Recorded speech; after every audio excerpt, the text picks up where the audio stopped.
Part 33, Who the Fuck Did I Marry? June 17th, 2021. So, you guys have been on this ride. You now know exactly what information I did have.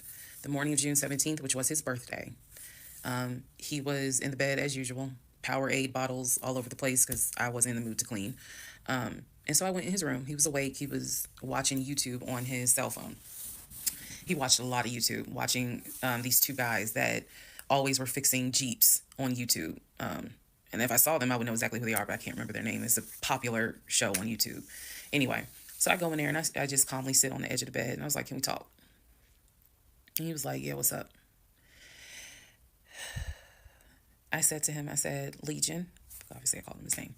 Legion. I said, I'm going to ask you something. I just want you to be honest with me.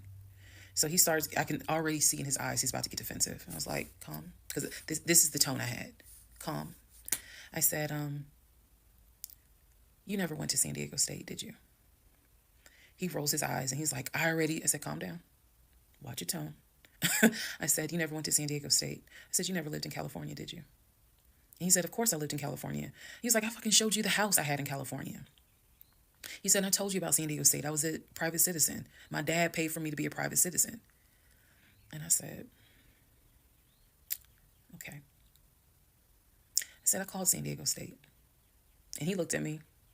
His eyes were like empty. Like he wasn't shocked. He wasn't like, oh my God. He was just more like, okay. I said, they have no record of you. I said, they have no record because you never went. You never been to California. So at this point, I'm very calm. And I'm just stating, I said, you never been to California. I said, I bet you've only lived in Georgia, Pennsylvania, and Rhode Island. At this point, now there's a little emotion behind the eyes. And I said, I don't think that this is going to work. And he said, what, the marriage? He was like, so what you saying? You don't want to be married to me anymore? And I said, I don't want to be married to you anymore. I said, we need to go our separate ways. We tried, but we need to go our separate ways. The way that I am talking to you all is exactly how I was talking to him. And so he was like, that's not what marriage is. Marriage is, you have to fight for what you want. I said, I don't want this. And I don't want to fight for it. I said, I don't want you and I don't want this. And so he was like, I'm not giving up on the two of us. I said, you don't have a choice. I said, I think that you should call your brother or your sister now. And I think that you need to pack a bag. And I think you need to get the fuck out my house. And he was like, I don't really have time for this. I don't feel well. I said, I don't care. You need to get out of my house. Again, the way I know y'all are going to be like, she's so dramatic. And in real, I am actually a very dramatic person. But the way that I'm talking to you guys on this video is exactly how I was talking to him in the beginning of how this started. So I said, you need to call your brother or call your sister because she's in Douglasville. And you need to go stay there. You need to get out of this house today. Basically what happened was at first he refused. He wasn't moving fast enough for me. And so he called his aunt. And his aunt was on speakerphone. Let me preface that. She was on speakerphone. And so she was like, what's going on? And he was like, my wife don't want me no more. She claimed that I'd be lying to her. I ain't never lied to her. When I heard this, what's the analogy I can give y'all? When I heard him say to his aunt, I ain't never lied to her before, something in me snapped. The best analogy I can give you, do y'all remember that movie Carrie? When she was at the prom and everyone was laughing at her. The blood had fallen down on her. And there was a moment where her eyes just went wild. And you knew something was about to happen. You just didn't know what. But y'all had pushed her too far. When he said to his aunt, I ain't never lied to her, I snapped. The calmness left. The amount of rage that was in me.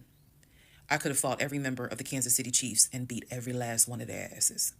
I could have fought every member on the Atlanta Falcons and beat every last one of their asses. I'm not a violent person, but I was there. That statement, I ain't never lied to her, took me there. I went off. I went off. I went off so bad that first of all, every part of me was shaking. I called my mom. My mom was on speakerphone, and she's in Arkansas. My mom's a praying woman. I was cussing like a sailor. My mom finally said, put him on the phone. So I gave him the phone, and I'm standing there and I'm looking around the room. Is the scene that I remember is the Angela Bassett scene in Waiting to Exhale, when her eyes are darting around the room right before she grabs everything to put it in the car to set it on fire. I was more so looking at what weapons were in the room: the lamp, the TV, the dresser. I was looking more. I mean, I was while she was talking to him, my eyes were darting around the room, because if he did not get his ass up and get his shit and get up out of my house, it was going to be bad. If I have never in my life been on TikTok and said thank, if had it not been for the blood, y'all, I know this is gonna sound dramatic. I know this is gonna sound like, girl, you so funny. You don't understand. Had it not been for the Lord on my side, had it not been for the fact that I know I got a praying mother, I know I had a praying aunt, I know I've had a praying grandmother in heaven, because I'm telling you, I clearly saw what was getting ready to happen had he not gotten up, got his shit, and got out of my house. So I'm trying to calmly say this because I'm trying to calmly tell this story because the rage had taken over me. The pure, unadulterated rage that I felt when he said to his aunt, I ain't never lied to her, after I had discovered only 2% of the lies at that point. Just 2%. So it was enough for me to be like, you need to get your stuff and go. So my mother gets on the phone and she says to him, Legion, she called him by name. She said, I am not there to control my daughter. She said, in the name of Jesus, get your stuff and get out that house, because I think she might kill you. Get out of the house. She's on my phone. His aunt is on his phone. His aunt said, nephew, come home. Home for her was Philly. She said, I'll send you money. Come home. Leave that house right now, she said, because I think that woman is about to kill you. Let's go. Let's just go to part 34. Let's all just take a deep breath. Part 34. Who the fuck did I marry? So the aunt told him, I'll send you money. Come home. I'm yelling in the background, by the way. I'm not standing there calmly. I'm yelling. I said, oh, he got money. Yeah, you got money. You got money in that offshore account, right? You got money in that Chase account. You got money to drive. So do what you got to do. I told him, and I'm not going to repeat some of the stuff I said because my mom might see this TikTok. But I did tell him, I was like, if you don't get out of this house, actually what I said was, you have two options. You either going to leave this house voluntarily, or you're going to leave this house involuntarily. And he tried to get a little nuck if you buck. He tried. And that's when because he was still on the bed, still laying in the bed. And he was just like, you ain't gonna do shit. Like, don't talk to me like you done lost your fucking mind. Da, da, da. And I calmly got close to him. I got like this close. And I literally said, I will beat you like the bitch you are. I dare you to try me. I said, I will literally beat you like the male bitch you are. And so when I said that, his eyes were like, I said, I'm not even playing. Because at this point, I'm rocking like back and forth. Y'all, again, I'm not some hardened type chick. I'm not. I want the soft lifestyle. But I have been pushed to the point. So I'm rocking, I'm walking back, I'm pacing. So finally, his aunt was able to get through to him. I had called my mother, my aunt. I had called the pastor. I had called all these people because I did know that I was in a very dangerous place. Not because I'm scared of him. At this point, I was scared of me. I don't know if this has ever happened to someone where you know yourself. You know that you got a line. I was over that line. So I had enough wherewithal to be like, okay, you probably gonna go to jail today. You probably gonna go to jail. You probably ain't gonna have that job in the morning. Like I was there. And again, this is not to sound bragging at all. This was a woman who I could not believe that even with the attempt of me trying to give him one last opportunity to tell me the truth, he still lied in my face. I was at my edge.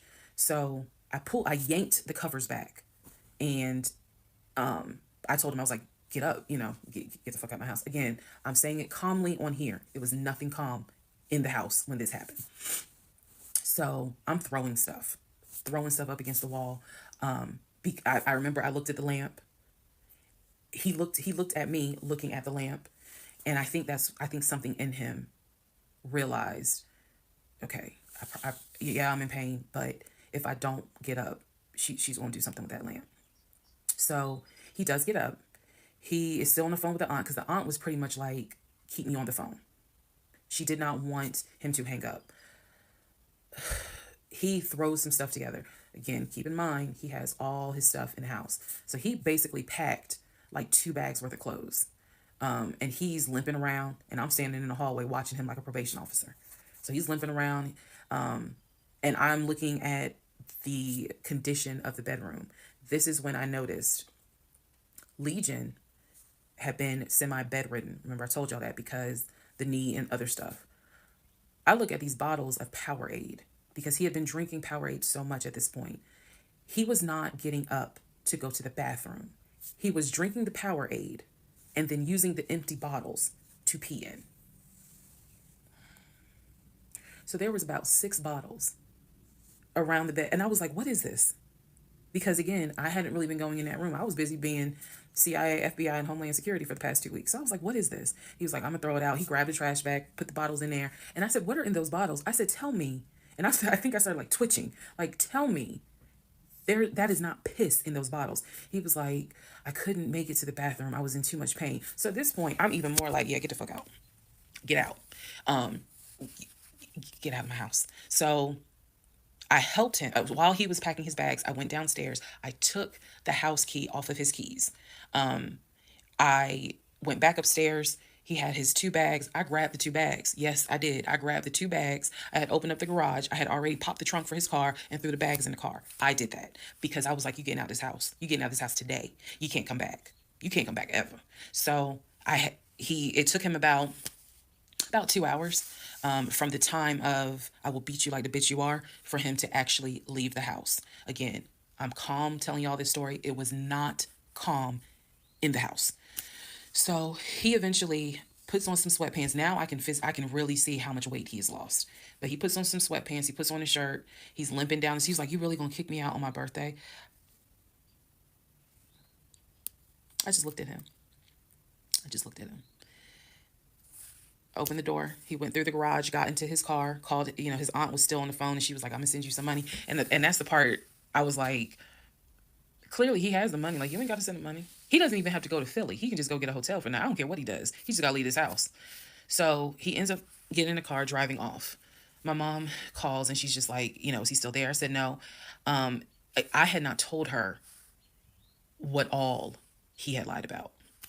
Even in the midst of me being angry and me going off, I never told him that I spoke to the ex-wife. I never told him I knew he was lying about the stepdaughter, because then he would have asked how, what makes you say that?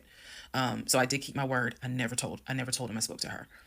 So he eventually left. I text a friend of mine. I text my landlord. I said, I have an emergency. I need to know if it is okay to get the locks changed. Landlord was like, that's fine. My landlord was super cool. Shout out to Mr. Patel. I went to Home Depot, bought brand new locks, text a friend of mine, asked him, when you get off work, can you please come by my house? I need the locks changed today.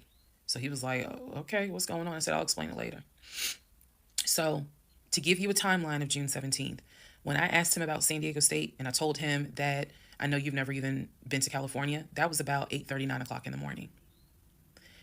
By the time he left the house, it was maybe going on noon, 1 o'clock. So this happened pretty quickly. If you're wondering, why did you even ask him? I already knew that I wanted out. I knew that. But for some reason, a part of me was like, let's just see if he'll be honest just one last time. And he wasn't. And it sent me into a rage.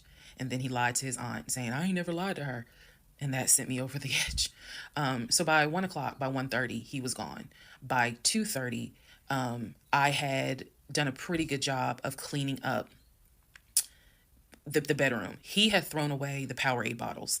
So I didn't have to touch those. I stripped the sheets. Anything that he touched in that bedroom, I stripped the sheets, threw them in the trash bag, threw them out in the trash can. And so most of this was adrenaline. Adrenaline was pushed because I hate packing. I hate doing all that stuff. I went on Amazon. I ordered oversized, large tote bags because I was packing up all his shit. Part 35. Who the fuck did I marry? So I packed up all his stuff. Okay. The reason why I packed up all his stuff is because, I had a 3-bedroom, 2.5 bath townhome. One room was the guest room. Obviously, there was a master bedroom. And then we had a TV room that he had made like his Philadelphia Eagles man cave. I was going to put everything that belonged to him, pack it up, and put it in the TV room, because the plan should have been that he's going to come back and get all his stuff. Okay, so that's why I did it. And honestly, it just felt good to pack up his stuff and go through it freely, because when he packed in a hurry, he left obviously really important things. He left all his Invicta watches. He left all his WWE championship belts. And if you know anything about WWE championship belts, you know those things are expensive. He left all his Jordans. He left suits. He left Cole Haan shoes. He left all that because it was such a hurry for him to leave. So all that was still in my house. So around 2:30, I think I wasn't even at a place where I could start crying. I was just too angry, still shaking, packing everything up, packing everything up. One of the things that he left is a photo album with all the pictures of his mom and dad and his siblings growing up. Now, I had the thought of I was going to have a burn party and I was going to put it on Facebook Live. I was going to burn it with my friends and drink and dance and play music. But it's his deceased parents. I do have a heart. So I put that somewhere special, meaning I put it up in the closet. He had told me that he was going to come back and get his stuff. And so I just did not, I didn't throw anything out unless it was like something I knew was trash. Other than that, I put everything up and kept it, in the TV room. So that's June 17th. Also on June 17th, I had already ordered his birthday cake. I had ordered the birthday cake like the end of May because it was like a special birthday cake. So I also had to go get the birthday cake from the bakery in East Point. And I took it to my family's house and we ate it. Yes, I had left the house, went to my family's house, filled them in, my aunt, my little cousin, and my grandfather, because my mom was in Arkansas. So went over to their house, filled them in on what was going on. They could not believe it. Although my grandfather then told me, he said, he ain't look like he was a football player. He was like, I didn't want to say nothing, but he ain't look like he was a football player. Gotta love grandparents. So we ate his birthday cake, went back home. The friend that I had called came, changed all the locks, I changed the security codes. Effectively, he would not have been able to get in that house. So that is what happened on June 17th. So now we can fast forward. He would text me and he would call me that he got to Philly. Apparently he left Georgia and immediately went to Philly. So he immediately went to Philly, and he did text me and said that he made it to Philly and he was staying at his aunt's house. I know that this is a short part. That's okay, because what we're doing now is I went through how we met. I went through how we dated. I went through how we got married. Now I'm taking you all to June 17th. The week after June 17th, he's in Philly. He still would call me. He still would text me. The conversations we were having the week after June 17th, so this would be June 18th up to the 24th. The conversations we were having had to do with divorce. So who's going to file? And he was like, well, I don't want a divorce, so I'm going to fight you on it. Are you? Really? Are you going to fight me on the divorce? I didn't know anything about filing for divorce. But I refused to stay in a place of ignorance. So I went online. There's a website that you can go to where you pay like a $200, $239 fee, and you fill out basic information and you choose your state. You choose your state and they will but they will make all your documents. All you got to do is print it out and take it to the court. And it is step-by-step directions. We didn't have any property with each other. We didn't have any kids with each other. So by the state of Georgia's standards, this should be an uncontested divorce. So the conversation that last week, the week of June 18th to the 24th, was about divorce. What stuff do you want to keep? Well, I'm going to come and get all my stuff. I just don't understand why you couldn't talk to me about it. I said, there's no room for talking because you've been lying to me since day one. But even still, keep in mind, as of June 17th, June 18th, June 19th, I did not know what I know now. So the lies were really only like 5% of the whole story. So June 24th or 25th is when I had printed my documents. And I'm laughing because at this point in time, I've read y'all's comments about how that man will print out stuff. I know. But I used the website, typed all my stuff in, got my documents, and then I went... I took a day off from the job because I was getting ready to transition into the new job. So I left work early, went to the courthouse, and filed for divorce. I filed. I paid. And then I already had the documents where he would have needed to sign so that it could then be entered into for a divorce settlement agreement.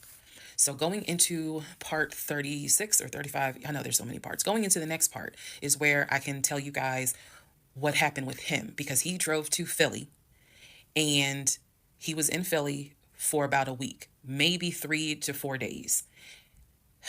Then I get a message on Facebook Messenger from a woman claiming to be his cousin. Lord Jesus. So the cousin tells me, actually, I can tell y'all. So the cousin tells me that he's there. He's telling the family that I kicked him out. He's telling the family that I kicked him out after he walked in on me having an affair, that I stole his money, and I then kicked him out. And the man I was having an affair with, he said, was a law enforcement officer who used his duty weapon to threaten him to get out the house. This is what he told his family. And the cousin was reaching out to me. She found me through a search on Facebook and was reaching out to me because she's like, we know he lies. So I'm just trying to figure out what, like, is this true? Because he's up here asking us for money, asking to stay on our couches. Like, what's going on? Then she explained to me, we didn't even know he got married. So this is the first time we're hearing about you. What do you mean you didn't know he got married? He talks to his brother every day. She said, who told you that? I said, I've heard him talk to his brother every day. All his brothers. She said, all his brothers? How many brothers do you think he has? I said, he has 4 brothers. I named them. She said, he has 2 brothers. She said, he has the twin and he has the older brother. I said, twin? Who is the twin? Welcome to the next part where we discover the real family tree. Part 36, who the fuck did I marry? The family tree. Please fasten your seatbelts and put the tray tables in the upright position. Let's go. All right. The cousin, I'm not going to name her. The cousin had reached out to me on Facebook, asked me to please give her a call. So this conversation was on the phone. Yes, I was actually speaking to her. She informs me again about the whole, he's up there. He's telling everyone that he walked in on me cheating on him. It was with a law enforcement officer, and that the law enforcement officer used his duty weapon to threaten him to get him out of the house. The reason why I'm particularly mentioning the fact that he said it was law enforcement is because he was trying to get a family member, like one of his cousins, to call the agency of the law enforcement officer and file a complaint, which in hopes would then start an internal affairs investigation. Yeah. So, female cousin's on the phone with me. She's telling me everything that he is telling them. She's like, look, we know he a liar. We don't fuck with him. He's been a liar since a kid, but he's also family. She said, we didn't know at all who you are. So I thought that was interesting because I was like, you didn't know who I was, but his brother knew who I was. And so, again, that's when I said to her that I was like, he's talked to his brother every day. So why wouldn't the brother tell y'all that he had gotten married? And so she said, what brother? And so I told her the brother's name. And she said, he told you that? I said, he was having the phone calls in front of me. So at this point, what the cousin said was, she was like, okay, I'm going to confirm that with him. She was like, he lives up the street, so I'm going to just confirm that with him. She was like, because I'm pretty sure that they have been beefing for a while. I was like, I can only tell you what I saw, what I heard. That's all I can say. So then when she asked me about, well, how many brothers do you think he has? And I said, he has 4 brothers. Again, I listed all of them. This woman was like, he has 2 brothers. She said he has the twin, and he has the older brother, the one that he was on the phone with every morning, blah, blah, blah, blah, blah. I said, twin? Who's the twin? So this is where she explained to me. She said the parents, mom and dad, had the older brother. The older brother is about 5 or 6 years older than Legion. Legion and the younger brother, who lives in Nashville, they are twins. So when he kept saying the younger brother, my younger brother by 2 years, it's his older brother by 20 minutes. They are twins. I have seen a picture of this brother. Yes, they do very much look alike, but I didn't know they were twins. It doesn't even matter. I didn't know they were twins. But definitely they had the same mom and dad. So she was like, no, that he's older than Legion by 20 minutes. They're twins. She said, so the parents had 3 boys, brother in Philly, the older brother, and the twins. She was like, who the hell are these sisters that you're talking about? So I tell her, I was like, Shantae and Kim. She said, I don't know who Shantae is. She said, Kim is my daughter. Kim is not his sister. Kim is my daughter. And she said, that's his cousin. She was like, and they haven't spoken in about 20 years. So, no, that's not his sister. He does not have any sisters. And I said, well, then what about the other 2 brothers? She was like, what other 2 brothers? I said, the brother's from his dad. She was like, you mean to tell me this man is going around telling people, I know somebody's going to quote Nicki Minaj, lying on your dead mama, but try not to. She said, you mean to tell me this man is walking around lying on his dad, saying that his dad had kids outside of his mom? And I kind of stuttered, like, yeah. She was like, he does not. She said, I have no idea who those two men are. She said, those are not his brothers. But if y'all remember, I've met those two, and he introduced them as, man, this is my brother John, this is my brother Matt, type thing. And so they both were like, oh, my sister, it's good to meet you. It's good to meet you. Remember that, because obviously I do eventually talk to those two men again. So she says to me, the family tree is mom and dad, the three sons. She was like, there are no sisters. She said, I don't have a clue who Shantae is. She said, Kim is my daughter, so that's just their cousin. But again, they ain't spoken 20 years. I said, okay. And then there was the grandmother. She said, yeah. She named the grandmother. She was like, yeah, she died in like 2008. I said, yeah, he told me that she died in 2020. And that, all of you were coming down for the memorial service. And she's just like, she died in 2008. I said, then there was the uncle who also died from COVID. She was like, which uncle is that? I told her the name. She said, he's been dead since like, 2010. I said, okay, what about the cousin nicknamed Junebug? Everybody got a cousin. If you're not African American, we all know a Junebug somewhere. And she just was like, oh yeah, cousin Junebug. She was like, man, that's crazy what happened to him. And I was like, what do you mean what happened to him? Because I know he has talked to his cousin Junebug on the phone like a few months prior.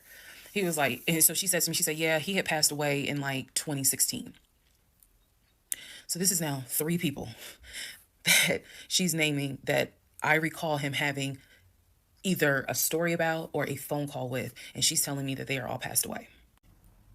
So this is when the conversation kind of changes, and she's like, you know what? She said, let me speak to the older brother, because he probably wants to talk to you. She was like, you probably should talk to him, and a lot of your questions will get answered. She was like, this dude's been lying ever since he was a kid.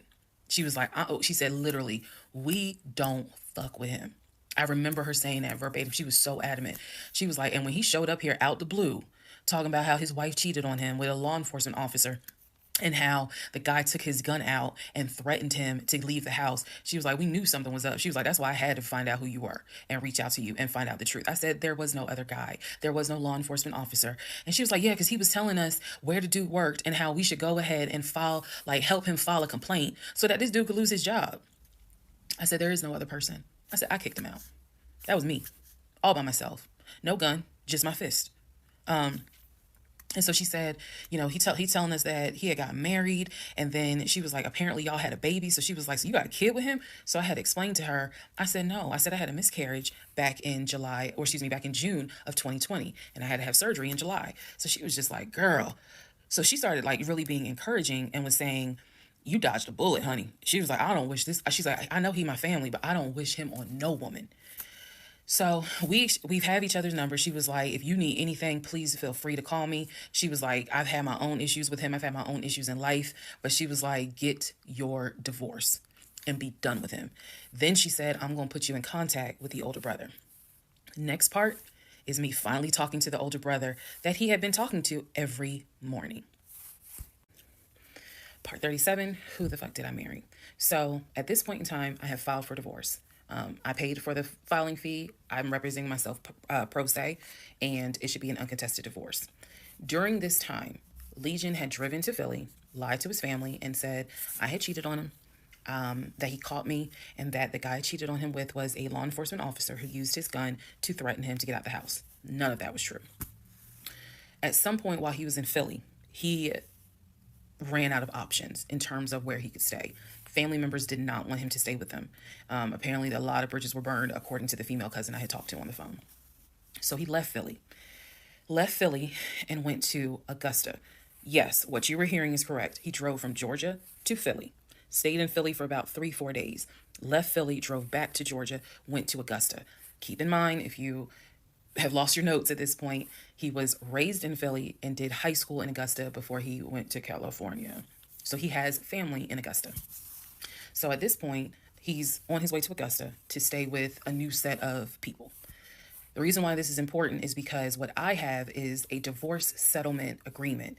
That divorce settlement agreement has to be signed by the two of us, where we are basically telling the court, look, this is what he's keeping, this is what I'm keeping.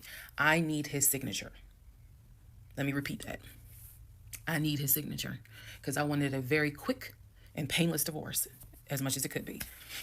So by this time, this is now around June 25th. So around June 25th, he's now in Augusta. He had left the house June 17th. So between June 17th and June 24th is the trip to Philly, then leaving Philly, coming to Augusta. My aunt and my little cousin get in the car with me, and I drive to Augusta with a rag on my head, some sweatpants, and a tank top because it's July, so it's hot. But we ride to Augusta. I had spoken to him. I had said, I just need you to sign this piece of paper. And he was like, I'll get to it when I get to it. No, no, no. We're going to get to it as quickly as possible. So that means I got to drive to Augusta tomorrow morning at 7 o'clock. I'm going to do that because I need that signature. I ain't telling this. This was my attitude. Sure enough, went ahead, drove down there. I met him at the UPS store in Augusta. It's in the same Kroger shopping center. They had a notary there because I needed the papers to be notarized. So he pulls up. It's only been a week since I last saw him. It has been months since my aunt saw him. Okay. She had no idea of the condition that he was in. Again, I'm telling y'all, when I met him, when he met my family, he was like a size 3X. In just a short span of time for a week, he easily could have been in an extra large, maybe even a large, but was wearing 3X clothes. So he has told me this whole time, he didn't know I had spoken to his family. Okay, probably need to put that in there. He did not know I had spoken to his cousin. So he was telling me that he had a place to stay. He was staying with some family members, and everything was cool. He told me he was going back to Augusta because he had a job. That's what he told me. The family member, the cousin, told me, "Oh no, it's not that he had a job. We kicked his ass out because he's still lying, and we don't want anything to do with him." So when I saw him get out the car, I immediately knew, you probably have not washed in 3 days. I'm not overreacting. His nails had not been cut, so his nails were a bit long. He smelled like the Chattahoochee dump on a hot summer Georgia day. He stunk so bad. And for a moment, I did not recognize the man that I was legally married to. I did not recognize him. He almost looked, what's the word? Emaciated? I may be mispronouncing it, but the way someone looks when they've lost so much weight and it's almost like your skin and bones. He looked homeless. He smelled homeless. And my heart just kind of broke. It kind of did. I'll be honest, it kind of broke. It did not break enough for me to not get that signature though. So when he walked into the UPS store, you clearly could see that some of the people were like, let me get away from him. Me, I just was like, okay, so I just need you to sign right here, and I just need you to sign right there. Okay, and then a woman named Lauren came over and notarized the papers, and then we were done because he signed the divorce agreement. He didn't even read it. The reason why I'm pointing that out is because he didn't read the part where what's left in the house now belongs to me, where he took technically what he was going to take. Everything else in that home belongs to me. Remember, I told y'all he had left all his Invicta watches. He had left all his WWE championship belts, his Jordans, a lot of his clothes, his Cole Haans. He had left all that stuff. He never even read the divorce agreement. So he signed it. I signed it. Lauren notarized it. We leave the store, and I said, "Have you eaten?" And he was like, "Yeah, I ate. It's just, my knee." So again, he's talking about the knee, but if you saw him, you would know there's way more to it than the knee. So I said to him, "Look, since you met me here, let me give you some money so you can get you some chicken nuggets." Yeah, that's what I said. You can get you some chicken nuggets. So I believe I gave him like $5 or $6. Go get you some chicken. I think I Zelled it to him, actually. Just go get you some food. Then because where he parked was not far. It was like, okay, I'm parked here. He's parked in front of me in the other row. So there's that aisle that you can drive down. So I walked him to the car, and I saw the condition of the inside of the car. And that's when I knew he's been living in his car. He's been living in his car. So clearly, I no longer had a question of, so where's this offshore account? Where's the U.S. Bank savings account? Where's the checking account? Didn't have that question anymore. Because if you had money, you wouldn't be living in your car. You would not be in the same clothes that you were in when you left my house on June 17th. And this is now June 25th.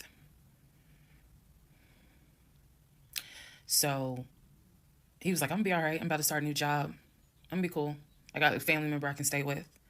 Everything's gonna be okay. All right. I said, I will let you know when the divorce is granted. I said, I will send you a copy of the divorce decree. And he was like, okay. He said, well, how long do you think that's going to take? I said, I'm not sure. I thought I had to wait 30 days before I could file the divorce agreement settlement form. And then the judge would grant it in 30 days. So basically, this is like June 25th. I'm looking at the end of August that it would take for the divorce to be granted, assuming there were no hiccups, assuming he didn't decide he was going to pull a fast one. So I told him, I was like, I'm going to file this. And then once we get the divorce decree, I'll send you a copy. He said, okay. He got in his car. I got in my car. I drove all the way back home and he went to wherever he went. Next part is the next series of lies that I was faced with. All right, part 38 of Who the Fuck Did I Marry?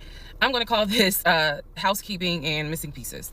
So, housekeeping. First and foremost, as much as I know you all have enjoyed this series, and some of you have told me how entertaining you have found it, the story will be done this weekend. So, in other words, I don't care how many parts I got to film, it will be done this weekend.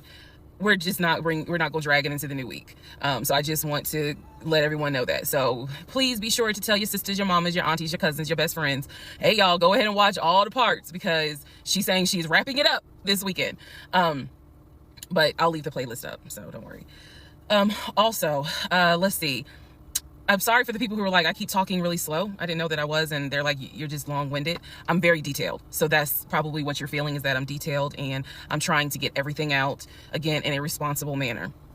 So you all have asked me if I will do a live. Yes, I will. I don't have any issue doing a live. I feel like if you're gonna put the story out there, you know you're gonna get questions. So if you stand on business and you stand on what you said, do the live. So yes, I will do a live, and I will let you all know when I'm gonna do a live. So it won't just be some random shit. I will actually do a live and let everyone know. So that way, if you have questions, bring them. The issue with doing a live is that I need moderators. So because I just anticipate a lot of people have questions and I'm just one person, and I don't want to be accused of she's ignoring my question, which means there's holes in her story. Y'all, we all know how TikTok is. So, but I will absolutely do a live. That's the housekeeping. Missing pieces. So when I said before that it's important to me that I'm responsible in how I tell this story, meaning I'm clear and I go in detail, I realized that I left out some missing parts, and it was brought to my attention by a number of you. Thank you, because I'm all for accountability. I did not go into how my ex-husband Legion left the condiment company and then went to Apple. I also did not go into detail on when my mom came to visit. Both of those were in the month of April. I was going to go into detail a little bit more on the Apple situation because, as you probably have figured out, of course something came out later on. But nevertheless, in terms of April of 2021, my mom came for a visit. She lived in Arkansas. She came to visit us. She came to visit us after we had that whole sexting on Facebook incident and just after we had started marital counseling. There were no fireworks during her visit. Nothing was weird. I did talk about how my family has always been there. And if you spoke with my mom, she would tell you she didn't see anything out of the ordinary. But there was something in her spirit that just didn't sit right. She didn't talk to me about it at the time. She did not raise her concerns. She simply, when she came to visit, we welcomed her with open arms. Legion was excited to meet her. She was excited to meet him. We took my mom out to eat. It was a typical, very quiet, non-active visit. I didn't know what my mother thought until later on. So she didn't share with me during the visit, something don't seem right. She and I sat in the guest room talking. I never told her anything that was going on. Number one, because again, it goes back to that mindset of what happens in my marriage needs to stay in my marriage. And I talk about how I didn't think looking back, it was not a good idea that I told my aunt what had happened. My aunt is not the type that's going to tell my mother that, in other words, if you confide in her, she keeps it between you and her. So my mom never knew that there were any issues. And so there was nothing for her to be on mama bear mode. Had she known, this would have been a very different trip, but she didn't know. So she did come to visit. Everything went fine. He and I put on a united front. Oh, we're so happy. We're so, in love. And yes, behind the scenes was a whole different story. He talked to her about how he was looking to buy a house and how he told her how work was going, how his job, how his job was going, bragging as usual, which I did tell my mom, look, he's going to talk about himself and money a lot. So, just change the subject. If he brings up a house, change the subject. That was my instructions to her, because I was like, I don't even want to get into the whole house situation. So other than that, uneventful. Now, once my mom left, this is still in April, everything was fine with him at the condiment company. As far as I knew, everything was fine. What ended up happening is he randomly came home one day and starts complaining about changes that are going on at the company. When he started complaining about those changes, it was things like, keep in mind, he is not VP of the company. He was VP of, I keep getting it wrong, but I think it was VP of production is what the memo says. So he was not the second in command for the company. He was upset that he was being blamed for production stats, that the production was down. He was upset that his plant manager apparently had resigned. He was upset that some of the policy changes that were coming into play that would affect his plant. These are the things that he was coming home and complaining about. Literally, he would complain. He started complaining Monday. By Friday, he said, you know what, if they continue doing this, then I just need to find another job. He was like, I think I'm gonna call my homeboy that I work with at Apple, and I'm gonna see, you know, what they have available. Yes, there were red flags going up. Of course there were. At this point, we're not even dealing with United Nations of red flags. We are dealing with the Olympics. We are dealing with the parade of all nations. Everybody got a red flag. So when he said that, I was kind of like, okay, because I had become numb to all the antics that he did. I was numb to it. So he literally said, I think I'm gonna call my homeboy and I'm gonna see what's at Apple. My response to him was, well, what about your salary? Would you take a pay cut? He was like, no, I'm not gonna take a pay cut. Like, I wouldn't leave unless it's gonna be the same amount or more money. Y'all, the next week, last week of April, I'm at work, minding my own business. He calls me and tells me, I've decided to resign. You what? I've decided to resign. Don't worry. Don't get all crazy. I had talked to my homeboy. There is a position at Apple, and I'm on my way there now to go and meet him so that I can get some information on the position. We're married, y'all. We're married. So what I said to him was, well, will you get all this in writing? His words to me were, of course I'm gonna get it in writing. I'm not stupid. You know what? I don't even want to talk to you no more. Click. That's the end of April. So that is how I was introduced to this Apple job. Again, if you stick with the series, you will find out exactly what happened. But that's how I was introduced to the Apple job. It literally was in a span of within 2 weeks. And he resigned from the condiment company and immediately said, I'm going to move over to Apple. Just wanted to clarify that. So we will continue on. Part 39, who the fuck did I marry? Everything you're going to hear probably in this part and the next part, all of this happens in the month of July, 2021. Divorce has been filed. It was filed the end of June. I got his signature on the divorce settlement agreement. I thought that I had to wait 30 days before I could actually file that with the court. And so this is kind of in the limbo period because I'm still within those 30 days. So he left a book bag at the house, book bag that had all kind of paperwork in there. Inside the book bag, this is the paperwork that I found. Number one, I found a packet from the condiment company where it showed his 401k contributions. It also stated in there that he had been terminated. So he was terminated from the condiment company according to the paperwork in the packet that I saw in the book bag that he left at my house. Also in the book bag were paycheck stubs from a previous job where he worked at a cemetery. The same cemetery that he took me to show me where his grandmother and grandfather were buried. So let's go ahead. I'll do this video and say, this is what he told me. This is what I confirmed. He told me his grandmother and grandfather were buried there. He showed me a headstone with a family name on it. If you go back in previous parts, I talk about it. The truth is they are not buried there. He is of no relation to the people who are buried at that particular gravesite. Only reason why he knew about it is because he had worked there. Also in the book bag, it was a copy of a driver's license that he had.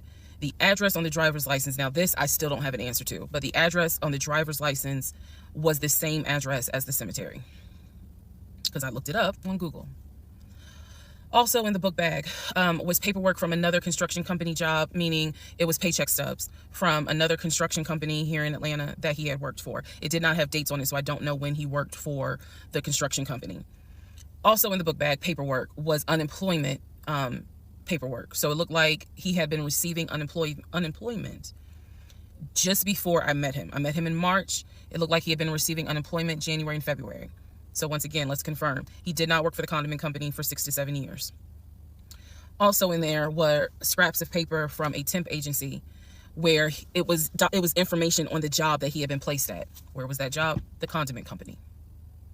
He would be a forklift / loader is what it said. So I interpret that to mean he can drive a forklift, but he would have been loading up the 18-wheelers for them to go out to their deliveries. Also in this book bag was paperwork from Clayton County courts, I believe, for a weekend, what is it called? A weekender jail. It was like a weekender jail receipt. So I had to do some research. So apparently what that means is that there is an option where if you have a job, let's say you were sentenced to 60 days in jail, but you have a full-time job. Apparently the court can say, okay, you'll go to jail on the weekends. So in other words, you have to report to the jail on Friday at 5 o'clock and you'll be there Friday, Saturday, Sunday. You will get out Sunday at 6 o'clock. Apparently that's actually a real thing. So what was in the book bag were multiple yellow receipts for different weekends that he had to report and get out of jail. Last but not least, there were some additional pictures, and then there were some, and when I say pictures, I'm talking about family photos. And then there was another additional copy of his driver's license with the Douglasville address. I looked up that address.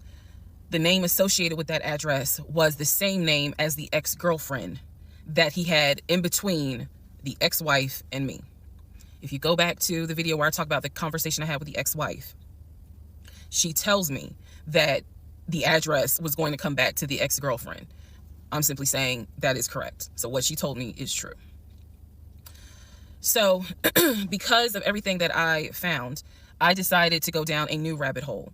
Again, just recapping what I said in previous videos. Ex-husband was always a stickler about law enforcement. His dad was a retired police officer. I'm just telling y'all the story. His dad was a retired police officer. Mom was a retired teacher. After his dad retired, they moved to Augusta, started a church. He took me to that church in Augusta, the same day that he took me to meet his aunt who lived in Augusta. So these are now things that he actually took me to, just like he took me to the cemetery. So that's what I found in the book bag. The weekender jail receipts.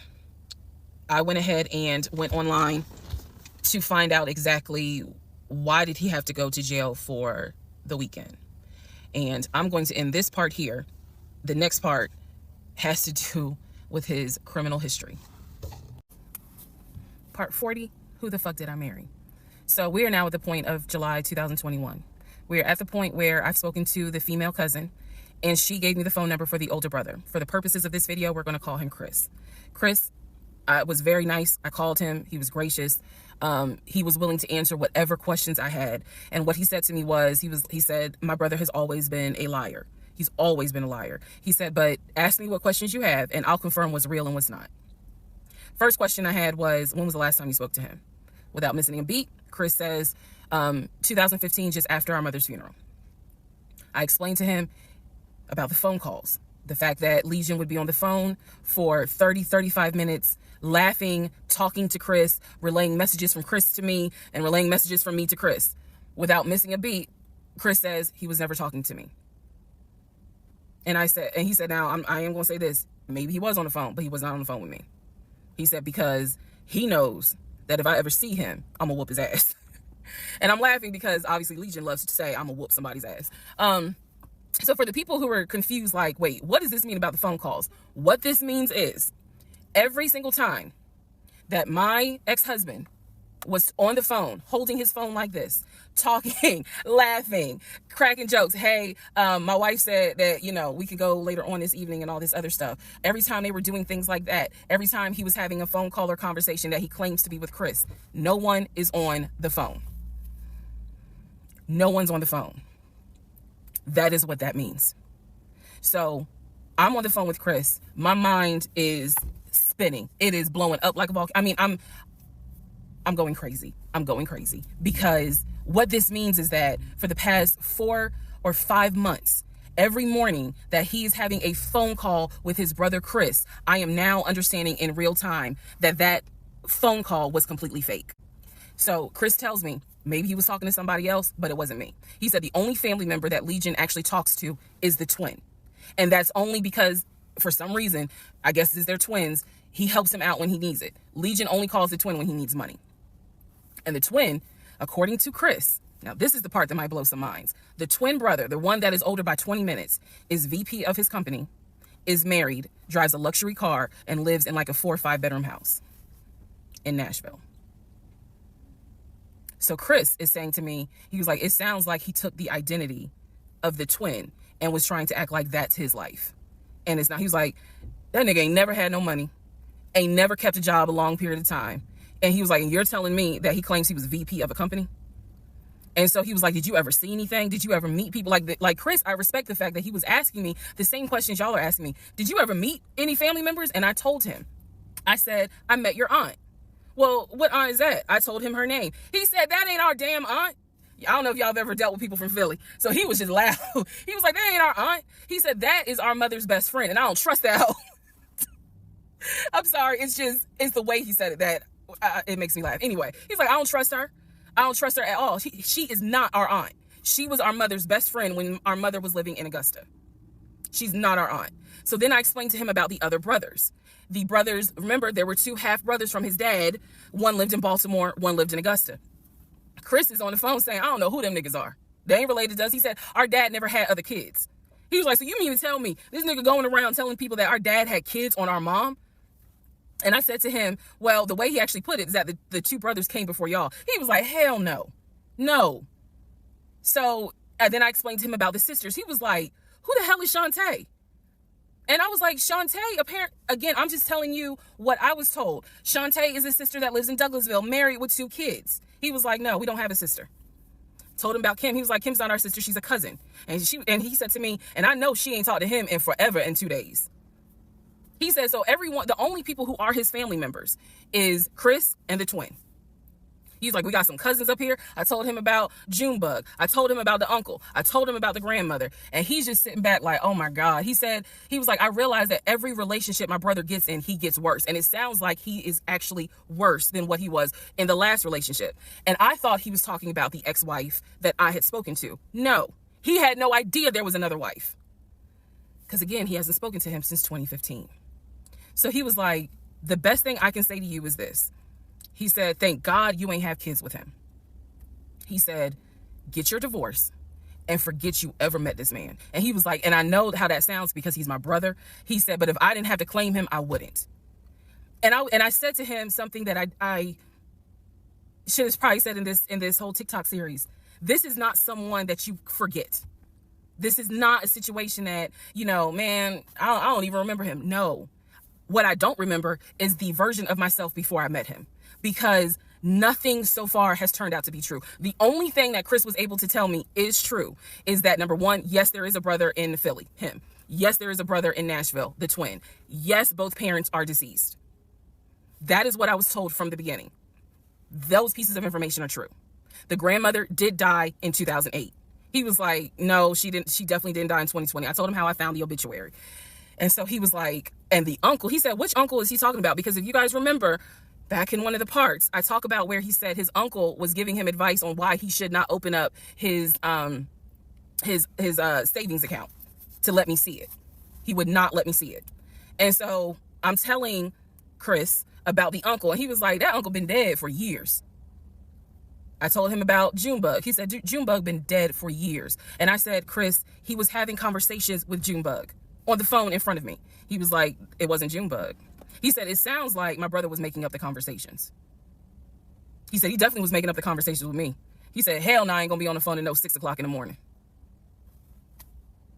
So the conversation with Chris solidified that this is the actual family tree.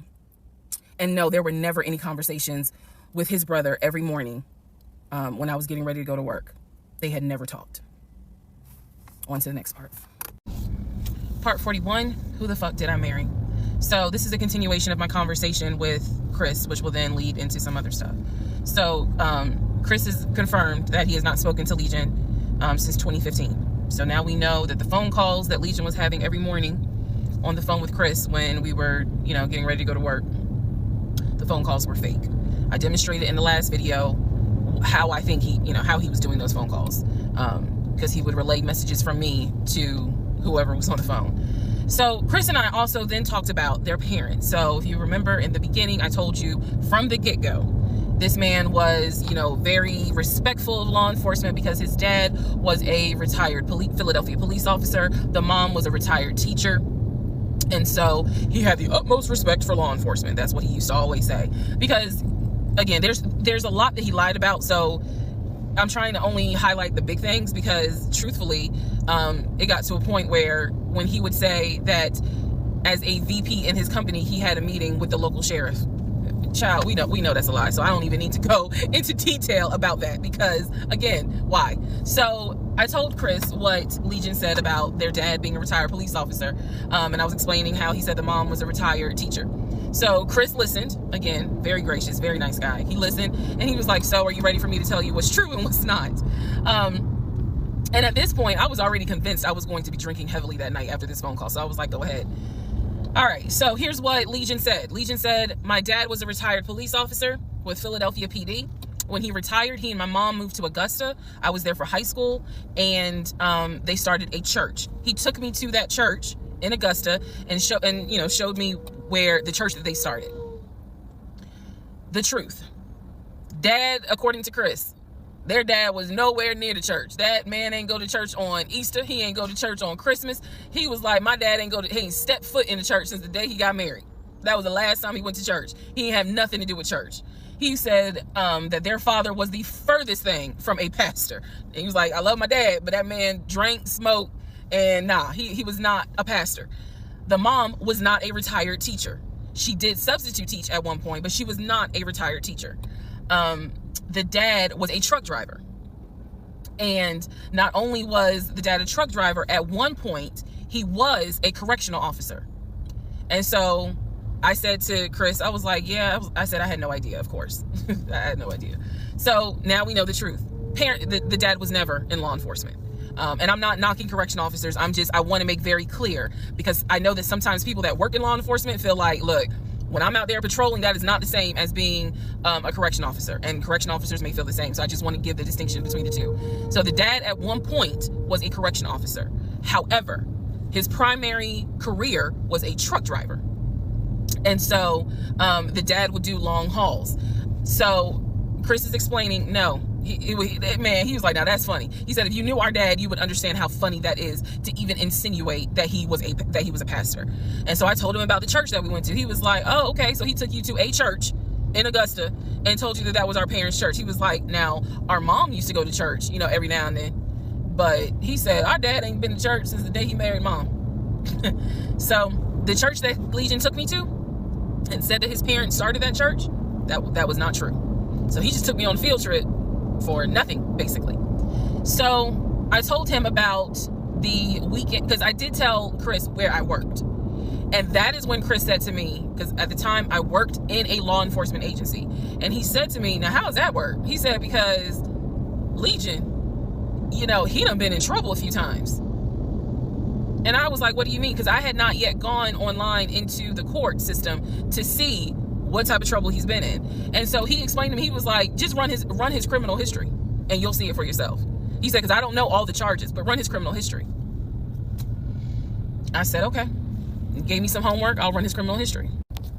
So again, he cleared up a lot of stuff in regards to the family dynamics. He did explain to me that, yes, he does have a daughter. He and his ex-wife are divorced. And I said, well, Legion would talk about the niece, meaning Chris's daughter, and would send her stuff for her birthday. And he was like, he said, I'm almost positive my brother never sent anything for my daughter's birthday. And I explained to him, I said, isn't your daughter's name Egypt? He said, no. Who the hell is Egypt? And I said, I was told that was your daughter's name. That's the reason why I'm saying the name on here, because obviously we're about to confirm that's not the daughter. So I said, I was told that's your daughter's name. I said, I went with him to Rack Room Shoes and bought shoes for what I was told was your daughter. And she lived in St. Louis with your ex-wife. He said, no. He said, my daughter and my ex-wife do not live in St. Louis. He said, I don't know who Egypt is. He was like, are you sure it wasn't for a woman? And I said, well, it was kids' shoes. And he was like, no. He said, and I told him, I said, I went to the UPS store, I mailed it, and it, they printed the label with the girl's name on it. And I'm thinking this whole time, it's Legion's niece. Chris is like, I don't know who that is. That's not even the name of one of our cousins. So I have no idea, ladies and gentlemen, who my ex-husband was buying girl shoes for and had me sending them telling me it's for his niece. I have no idea. So Chris is like, yeah, he finally said to me the same thing the ex-wife said, which is pretty much whatever he told you is a lie. And I'm being honest with you guys. It is very hard to comprehend that everything is a lie. Like, there has to be something that's true. I'm like, how was he paying? If he wasn't working at the condiment company, or he got fired from the condiment company, how was he still paying the bills? Keep in mind, we never joined our accounts. He wanted to, but we never did, because he wouldn't show me the offshore, the savings account, which of course never existed. So I'm just trying to figure out, like, I know that I saw his checking account. I know that I saw his savings account, and he had money in there. Something had to be true. Something had to be true. And Chris was like, no. He said, it sounds like everything my brother said. Everything that he told you was made up. He said those phone calls were definitely made up. He said, I don't know who Egypt is. That's not any family member of ours. I don't know who Shantae is. We don't have a sister. He said, we don't have half brothers. He was like, I'm telling you who the family members are. He said, I am so sorry that my brother put you through this. So now let's go into the next part. Part 42. Who the fuck did I marry? So I finished going through the book bag. Still July of 2021. I finished going through the book bag. There were some other folders with papers in there. He had left the work phone.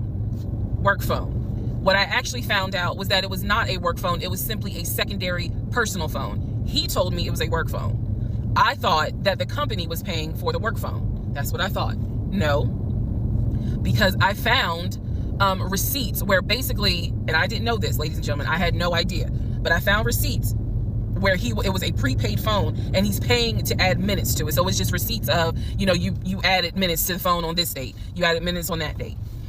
So the work phone whole thing, that was a bold-faced lie. Obviously it was a lie, because as we now know, he was a forklift loader. So the work phone that he's been walking around with was really just a secondary phone. He had left the phone. He took his personal phone, meaning the main phone, I should say, but the work phone he left. So I'm going through the work phone, just trying to find some sort of answer. Now what is really burning in my mind is how is it that he had all this money in the accounts, but again, the last time I saw him, he's living in his car. Like, the math is not mathing. I go into not just the photos of the work phone, I go into the deleted folder. So ladies and gentlemen, if you're gonna go through somebody's phone, which I will never do again, but if you're gonna go through the phone, don't just go through the text messages and the pictures. Go into the deleted folder, because sometimes you find a gold mine. In this case, I went into the deleted folder of the pictures in the work phone. I keep saying work phones because, again, this is just a secondary phone. It is deactivated. There's no minutes on it. So I go into the deleted pictures, and what I see is what looks like a screenshot of his checking account, the one that I saw with the available balance. Then there's another photo of the screenshot of the savings that he showed me. Now, one of two things it could be. Either one, it's not real and it was pulled offline, or two, he took a screenshot of his own account and saved the photos. So this is when I got introduced to reverse Google image search. I did a reverse Google image search. Sure enough, as you probably have figured out, some of you, because I read it in the comments, what he showed me when he turned his phone around, showing me his available checking account balance, was nothing more than a screenshot that he had found on Google. When he showed me his savings, turned the phone around, because remember, I demonstrated for y'all how he was, and then, turned it around and showed it to me as if he was signing in. When he did that, he was simply showing me a screenshot that he had taken from Google Images. Because when I did a reverse Google image search with those two photos, the checking and the savings, it came right up. It was nothing more than just Google Images.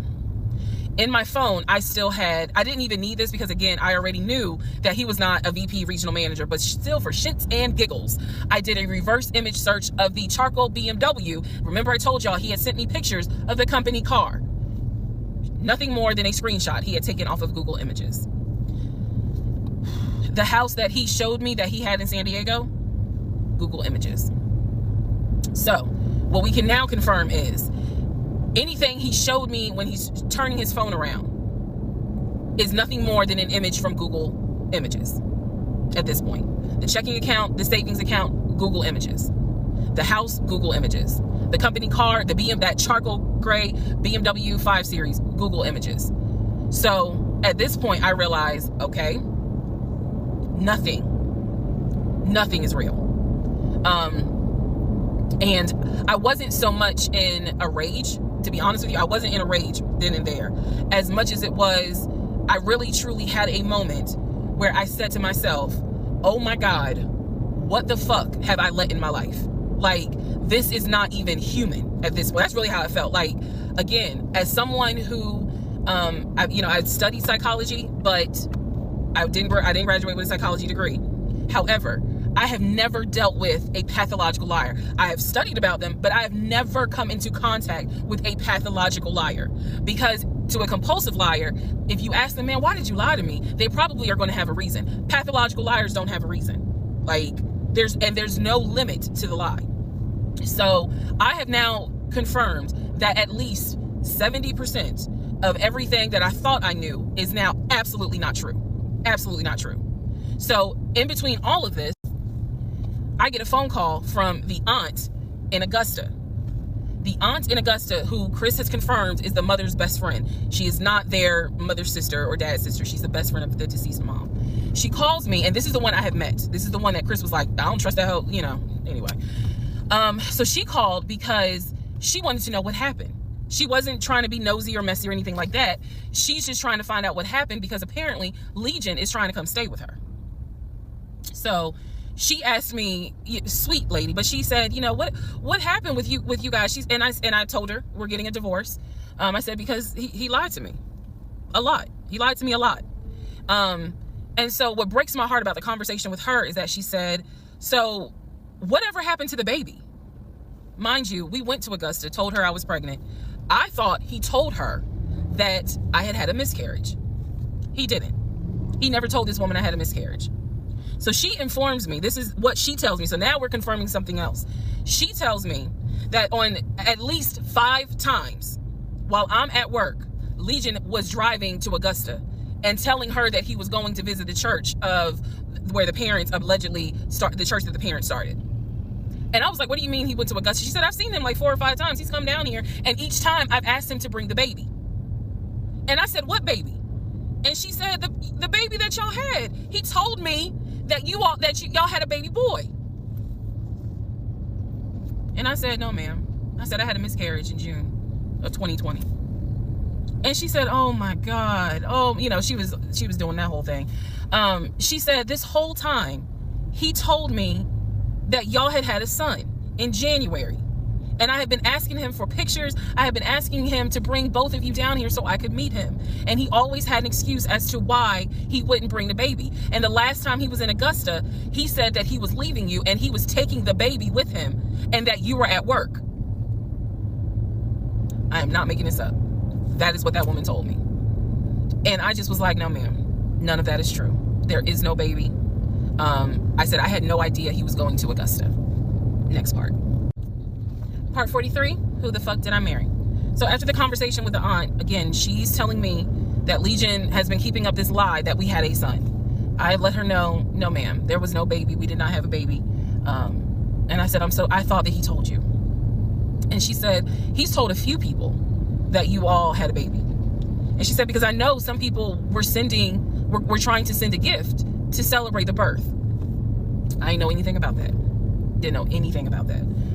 So she said, he's trying to come stay with me. She said, but I don't think I want him to, again, she's an older lady. She's like, I don't think I want him to come here because I don't really want to get involved with his divorce again. And I said, what do you mean again? I said, are you talking about the previous wife? And I said the previous ex-wife's name. She said, I don't know who that is. I'm talking about Latanya, that one, the first one. And I said, well, what happened? Do y'all remember I said in my previous video that I read their divorce records. He had filed for divorce and they had a temporary protection order against each other. I said that. So now the aunt is on the phone saying that she had to go to court and testify on Legion's behalf in regards to the temporary protective order. And I was like, well, what happened? She said they got into a fight with each other. And she slapped him. And I said, well, do you know why they got into a fight? And she said, yeah, apparently he had lied to the wife, and it was something major, and they got into a physical fight. And she said that woman almost beat his behind. And so he asked the court for a temporary protective order. So now I'm just getting the backstory on how that TPO was even came into play. So I told her, I said, Miss Christy, we'll call her. I said, you don't have to worry about that. I said, we're not, he's already signed the paperwork. We're not fighting. I don't have it in me. I don't. So I said, I'm not going to tell you not to have certain people in your home, but I am going to tell you that I'm just barely kind of discovering exactly what the lies are in regards to Legion. So if you feel comfortable having him in your home, then do it. I said, but I am going forward with this divorce, and once the divorce is final, I will have nothing to do with him. And I said, and I'm so sorry, that he lied to you and kind of pulled at your heartstrings in regards to a baby. I said, there is no baby. So she said, so y'all are really getting a divorce? I said, and I didn't want to cuss to the older ladies, but I said, yes, ma'am, we are. And so we get off the phone. Also during this time, Legion would call me every now and then. Legion had no idea. I've spoken to his ex-wife. I've spoken to his brother. I've spoken to his female cousin. He had no idea. I have now, if we want to go through real quick and talk about what we can confirm. We can confirm that there is no sister. We already knew there was no baby. There was no VP job. Again, he was a temp. And apparently he was making decent money. So what I believe, and this is just what I think off of putting pieces together, I think that he made enough money to pay the household bills, because it wasn't as if the household bills were so expensive. He made enough money to live on his own. But instead of him living on his own, he's living with me. So we can also confirm that when he told me that he was paying his car off and he called the dealership and paid his car off, we can confirm that that's a lie. That story will come up later on. So pretty much at this point, the only thing I know to be true, his name, his date of birth, the secondary social security number that was on my background check, and that he has 2 brothers and the parents are deceased.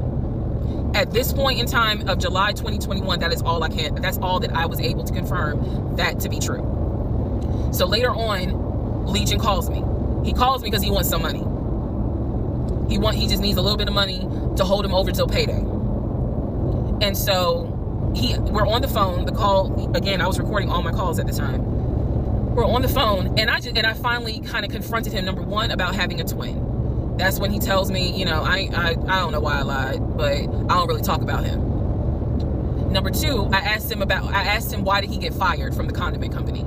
His story is that he got fired because he had helped a truck driver and he was not supposed to. I know it's a lie. Y'all don't even have to tell me. I know it's a lie. Number three, I asked him, why did you tell your aunt that we had a baby? He claims he never told her that, and that she's old and she didn't know what she was talking about. So then I asked him if he was ever in trouble where he's been arrested. And he said, yeah, I've been arrested as a juvenile, but my father had my record expunged. I said, were you ever arrested as an adult? He said, no, I ain't never been arrested as an adult. I said, so you never went to weekend jail? He said, no, I don't even know what that is. So he doesn't know what weekend jail is. That's his story. And so he was still standing by the lies he told me. So finally, I just asked him, and this is where let me just say it. I asked him, why the hell did you even marry me? Like, why? Why did you even marry me? Because you easily could have just stayed dating or been the boyfriend or just moved on with your life. Like, you didn't have to marry me. You didn't have to pull me into a marriage and make me think that this is what you wanted.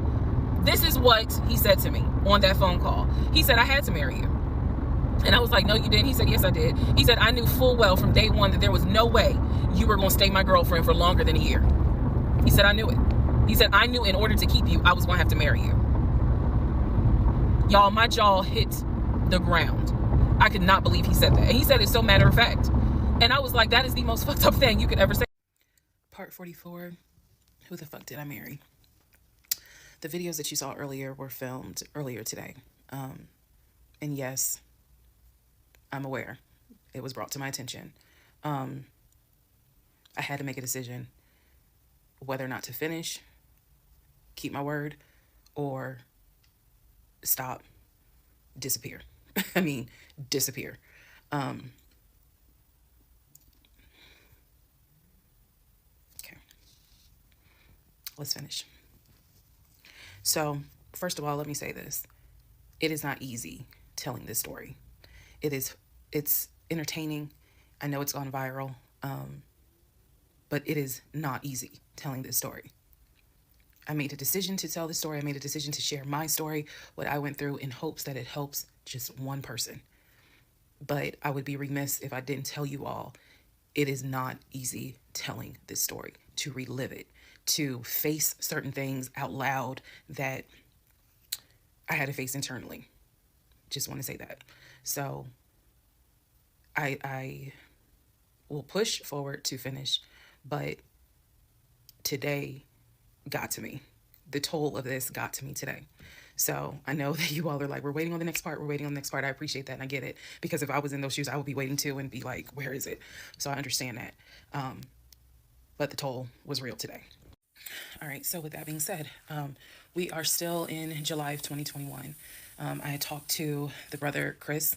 I talked to the aunt. I talked to all these people, and now was the time where I had saw the receipts for the weekend jail type thing. So I went ahead and did a search for his criminal history. I ran his criminal history. I did that on my own at home with my money. So this was not.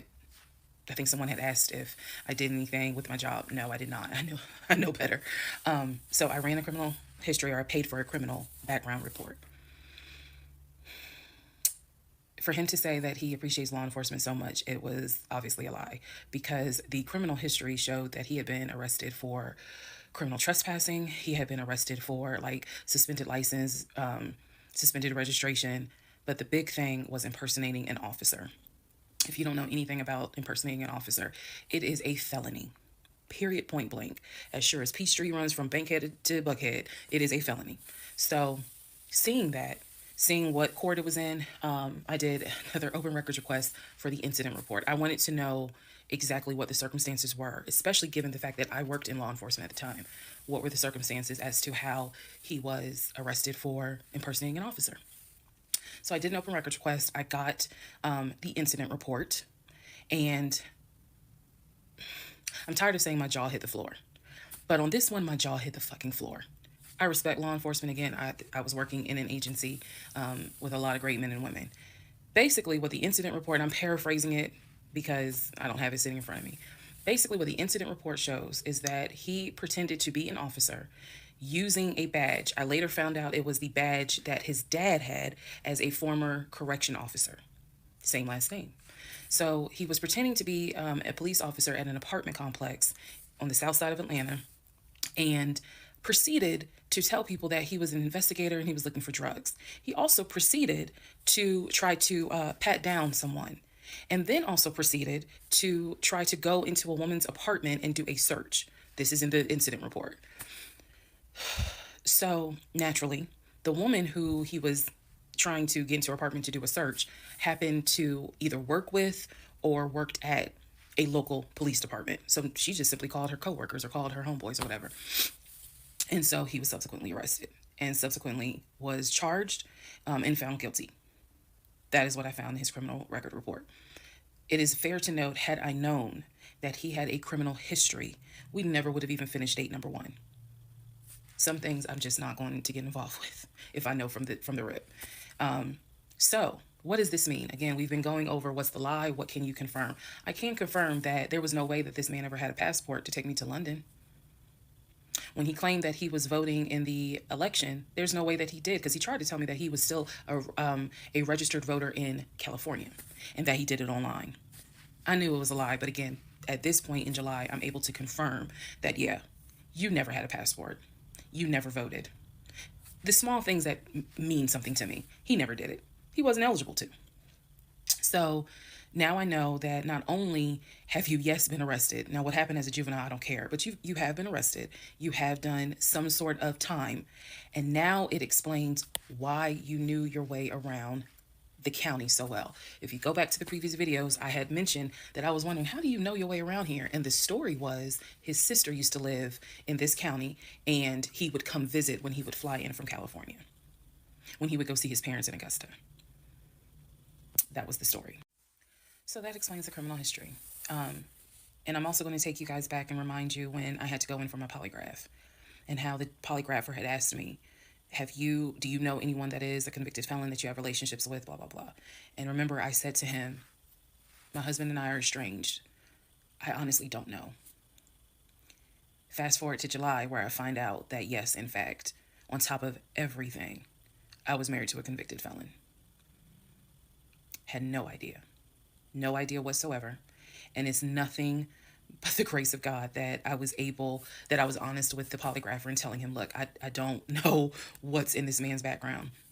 To say that I have no idea who I married is an understatement. It is a complete understatement. It's fair to say, well, you only knew him for like 2.5 weeks before you quarantined with him. That's fair. And I can understand that, and I take responsibility for that.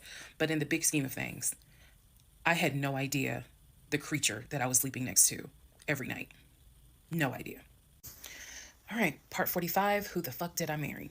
So we are now end of July, August time frame. During this time, Legion basically disappeared. Remember, I'm still waiting on the final divorce decree to come up. I'm actually waiting for the 30 days to be up so I can file the divorce settlement form. So I'm waiting on those 30 days to be up. I'm playing nice with him. I'm being cordial. I have uncovered all kinds of stuff. But just in case he was going to act a fool, I was trying to be cordial. So I had spoken to him on like a Monday, and I was trying to get a hold of him for something, but I'm the one that initiated a phone call in the coming days. Never heard from him. Never heard from him at all. His phone was dead. It was going straight to voicemail, and I genuinely was worried. A few days turned into a week. By the time I hadn't heard from him in a week, because I knew he was not living anywhere but his car. I knew that. So this is what happened, y'all. I first reached out on Facebook. Remember, even though he has told me that he had all these siblings, we know he didn't have all these siblings. But remember, I told y'all I had met the brother in Augusta, and I had met the brother in Baltimore. These are people I've met. The brother in Baltimore I talked to on FaceTime. The brother in Augusta I've actually physically met, hugged, shake hands, all that. So I reached out on Facebook to people that I remember him talking about all the time. The friend Omar, the brother in Augusta, the brother in Baltimore, another cousin in Augusta. I was doing a search for these people's names, just like, hey, have you heard from Legion? The brother in Augusta told me, no, I haven't heard from him. I've been trying to reach him, but the phone's going straight to voicemail. I knew he was living in his car. So my brain was doing everything it could not to go on the deep end. I reached out on Facebook to the brother in Baltimore. And I said, hey, gave him my name. And I said, have you heard from Legion? Now, mind you, the brother in Baltimore and him have talked on speakerphone. I guess it's important that I make that distinction. They have talked on speakerphone. So I know that they have talked at least in 2020. So I said to him, again, according to Legion, they talk all the time. But I have heard them on the phone in 2020. So I said, have you talked to him? The brother from Baltimore informs me, no, I ain't talked to him. He owes me money. So I ain't got nothing to say to him. And I said, wait a second, he was telling me that y'all are brothers. He was like, man, he's like a brother. But I don't fuck with it. I don't fuck with him because he owes me money. So they had not spoken. This is now July 2021. They had not spoken in well over 6 months. So all the phone calls, this is what it means, guys. All the phone calls that he had with the brother in Baltimore in 2021 were not real. Then I reached out to the Omar guy. And I remember the story was that he and him known each other's years since California, worked together at the condiment company. I reached out to Omar and said, have you heard from Legion by any chance? Explained who I was. He responds with, and I'll never forget it, he responds with, no, I have not heard from him. I have absolutely no contact with him whatsoever. We are not friends, and I would appreciate if you do not reach out to me again about him. The stories I was told was that this dude is supposedly his best friend. Shocking moment. So they had not spoken in years. They're not cool. He does not fool with him. Okay. Went on to the next person, a female cousin I had met. She said, no, I have not heard from him. Why would I hear from him? We don't really talk. Like, I think she was genuinely weirded out by the fact that I'm reaching out to her out of the blue asking, hey, by any chance, have you talked to my soon-to-be ex-husband? So what I discovered because he ended up being gone for 2 weeks. What I discovered in those 2 weeks, let me be very clear with the statement I'm getting ready to make. I reached out to every person I know who apparently has had some form of relationship with him. Either he said that they were friends, they talked on the phone, he said they hung out. The brother in Baltimore, I was told, had been to the house while I was at work. Brother in Baltimore said, no, that never happened. I've never been to your house. All these people knew that Legion was a liar. And I think that they all felt bad, with the exception of the Omar guy, felt bad that I was kind of just discovering what they've known for years. In those 2 weeks, I found out every single person I reached out to, not a single one of them gave a shit if that man was dead or alive.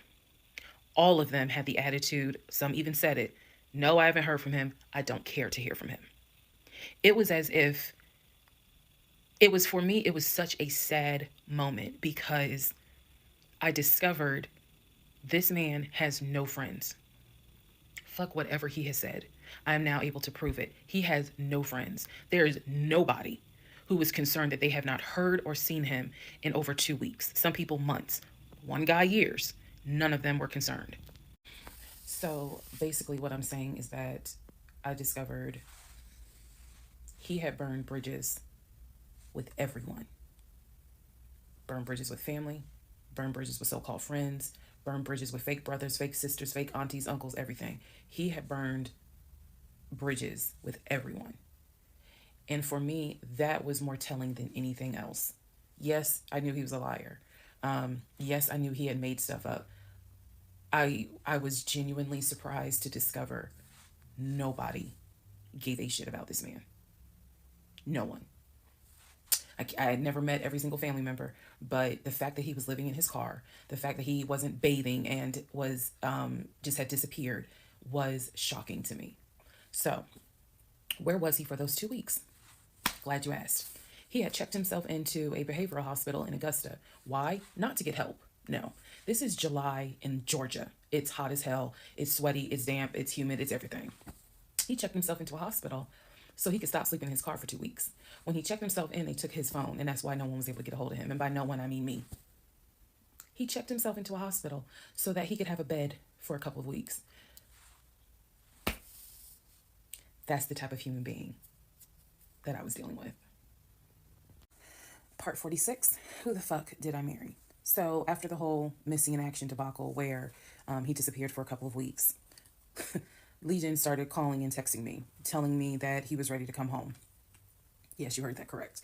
So apparently someone had told him that legally he did not have to leave the house when I kicked him out because it was a marital home and he had just as much right to be there as I did. So he started harassing and calling the shit out of me. He was calling, 30 times in 1 hour. He was Facebook Messenger calling me. Let me be clear. Facebook Messenger calling me. He was calling me so much. He was messaging me saying, I'm coming home. I'm going to get some money and drive up from Augusta. You have to let me in the house. It's not fair what you're doing. All this other bullshit. It was nonstop. He would start calling at 7 o'clock in the morning. He would not stop calling until 10 o'clock at night. He was calling so much, leaving messages, like I said, just straight up harassing me. So I reached out to attorney friends. I reached out to local law enforcement. Local law enforcement informed me, well, technically he's right because he is still legally your husband. Our divorce had not been finalized at this point. The paperwork had been sent in. I was just waiting on the judge to give me her signature, but it hadn't happened yet. So the local law enforcement did tell me if he comes back, our officers would have to let him in the house. You don't have to stay there. They gave me different options. I was trying everything in the book because he is saying, I'm coming back to the house. I told him, do not come. You are not welcome. I'm not letting you in the house. Again, the locks had been changed. The code had been changed. So I told him, if you come to this house, step foot on this property, I'm calling the police and getting you arrested for trespassing. You should know about that. He was adamant. He was adamant that he was allowed back in the home. He didn't know the conversations I had with local law enforcement. But somebody was in his ear telling him, nah, you can go home because she's not allowed to kick you out. Okay. So I didn't know when he was scheduled to come because he was trying to get the money for the gas to get back to Clayton County. I tried everything I could. Basically, what my options were simple. Let him in the home, and I can stay in the home, put him in a room, just have no dealings with him. But again, I don't want to be under the same roof with him. This is what the local police told me. I could have an officer go room to room and let his body cam film the room to see the condition of the house. And if Legion showed up, I would leave the house. I can go to a family member's home and stay there. This is literally in August, right before my lease is up. So I was already moving. I had already secured another home, did exactly what I said I was going to do, moving to Cobb County. So I just needed a couple of weeks before I vacate the home. So the other option was, again, have the officer film the home with the body camera. That way it shows what the condition of the home is at the time that he moved in. So if anything gets messed up, I can sue him. What am I going to sue him for? But nevertheless, or the third option is I can stay there with him, make life miserable. So my plan was the option of have them film the home. I was not staying in the same house with him. I didn't care. Also, there was no guarantee, and I told the officer this, look, if y'all allow him to stay in this house, I am telling you by tomorrow morning, every utility in this house will be off. He will have no running water. He will have no air condition. This place will feel like a sauna. Officer kind of chuckled and was like, again, ma'am, I mean, this is one of those domestic situations. He is allowed in the home. Okay. So again, I had no idea when he was coming. I was on pins and needles every day. I'm seeing the phone ring, like I said, about 30 times every hour. I'm seeing the messages. I'm seeing this. I had reached out to a police captain. I had reached out to the chief of police. I was trying to get all kinds of help. Like, it ain't what you know, it's who you know. So he eventually tells me I'm going to be there on Wednesday. This is just an example. I'm going to be there on Wednesday. I had been calling a police captain who was really gracious, really kind, and was trying to help me because I was like, bro, I just need 2 weeks and I'm out of this house. And we already knew he legally could not go to the new house. I was trying to see if I could move in early to the new place. The landlord was like, I really can't let you. So I felt like I was running out of options. He's saying he's coming. He's saying he's coming. He's adamant he's coming. I guess somebody felt sorry and gave him some gas money so he could drive from Augusta up to Clayton County.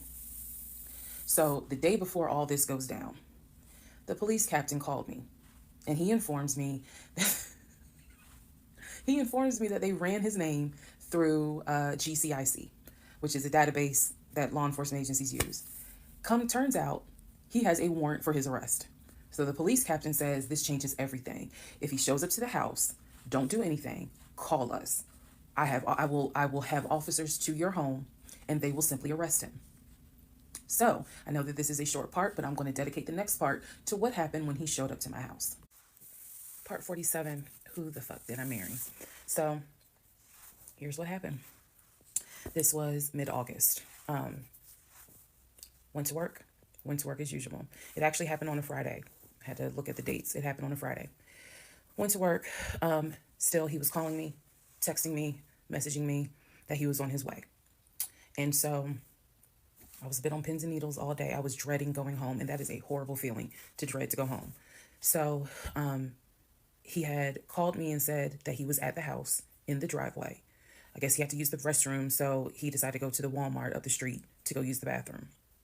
I wasn't answering phone calls. I wasn't answering text messages. I simply called the police captain. I said, hey, he's saying that he's at the house. The police captain himself drove by the house, but I believe he drove by the house when Legion went to Walmart to use the bathroom.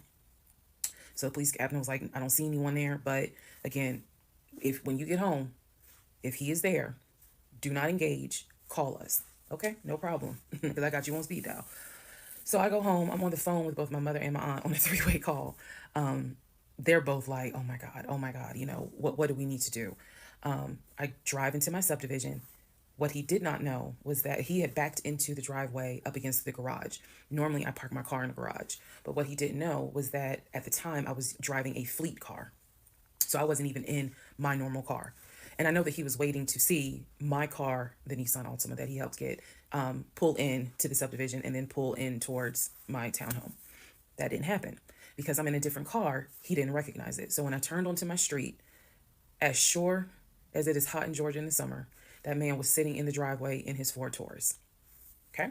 So I live at the time, not far from a cul-de-sac. So when you go straight down, you just turn around the cul-de-sac to come back up. So that's exactly what I did. I went to the corner, turned off so that I can see the house, but he would not have been able to see me. I went ahead and called 911. I was very calm, told him exactly what the captain had told me to say. I was like, my name is, the address is, I need police here because my ex-husband is here. He is not supposed to be here. And I feel as though I am in danger. She said, okay. She, again, regular phone call. She said, we're dispatching police to your home. As soon as I hang up, I then call the police captain. He immediately answers the phone. He says, we just got the call. I'm sending 4 officers your way. Okay, good. Get off the phone, call my mom and my aunt back because they were both like, call us back. Call them back on 3-way. I continue to sit there until I see 4 officers, 4 cars pull in and stop just in front of my house. So then I ease up. He gets out the car, I guess, trying to see what's going on. I explain to the officer that walks to my window. I say, this is what's going on. So I was trying to sound extra law enforcement smart. I was like, check him through GCIC. You're going to find that he has a warrant out for his arrest for a violation of probation. And the officer kind of smirked because she was like, we know, we already checked GCIC. The captain called us. So I was like, okay. So anyway, they tell me to sit in the car. They go up to the window of the car and ask him to step out of the car. He does. When he stepped out of the car, I was like, oh my God. I hadn't seen him since the end of June when I met him at the UPS store. And he looked bad then. He was still in the same clothes. When I told you guys when I met him, he was like a size 3X. What got out of the car was easily a medium or large. Easily. That is how, and it makes sense because, he probably wasn't eating.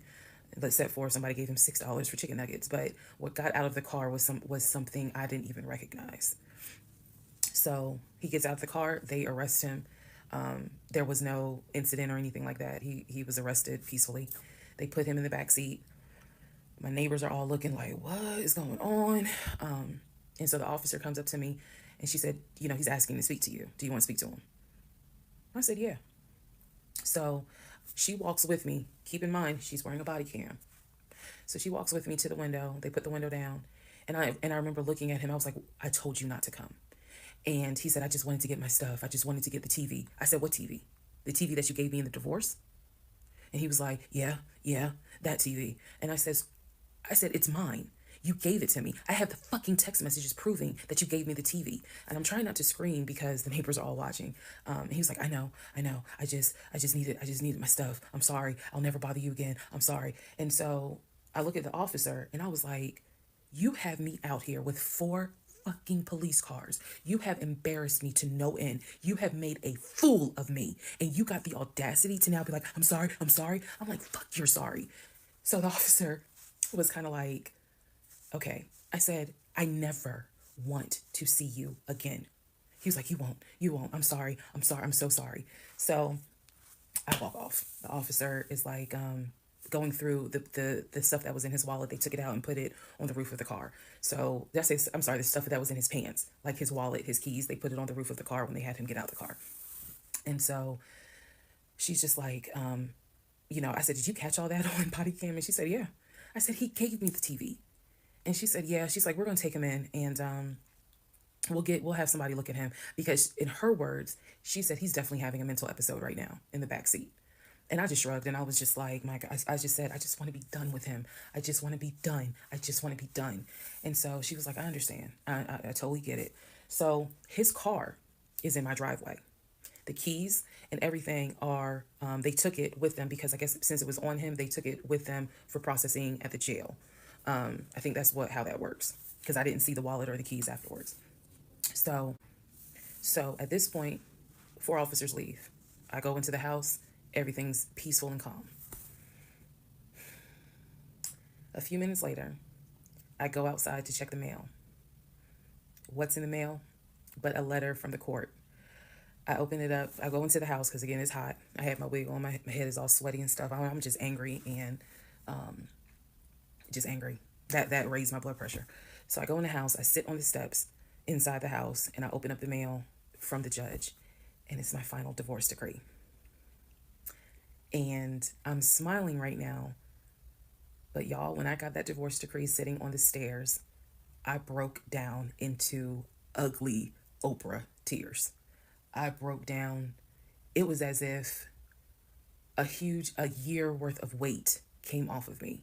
I broke down, and I mean, I wailed. I broke down.